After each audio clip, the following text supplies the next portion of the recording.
I think the problem is that the pharmaceutical drug companies have an exemption because of what they did in the 1980s with Reagan, where they allowed them to never worry about being sued. And that's when they ramped up the fucking schedule. And that's also the correlation. When you look at all the fucking host of all sorts of diseases and issues, just look at autism. It's through autism the is just roof. one. There's a lot of other autoimmune issues. There's a lot of like serious problems. I think there are three things that have pushed us beyond our biology, and the reason we don't have a lot of children dying: nutrition, sanitation, and vaccines. And I think anybody who says otherwise is, I think it's crazy. But you can't say all vaccines, baby. I didn't say all vaccines. But he's not saying all vaccines. I get very worried when people start saying all vaccines. It sounds like he is.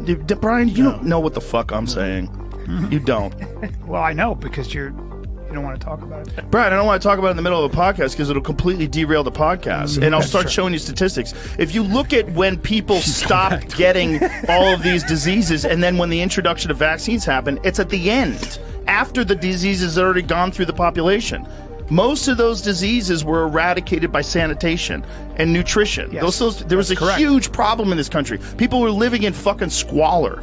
I agree. But there's still pathogens that are very dangerous. Sure there are. So the problem is that these pharmaceutical drug companies are fucking insanely, entirely corrupt. They have been corrupt for a long fucking time, and there's a revolving door between the FDA and these pharmaceutical drug corporations. They go from the FDA into these positions. They have this golden parachute, and then they ramp up the fucking schedule every year, and it's not about public health. None of it is about looking out for you. All of it is about making money.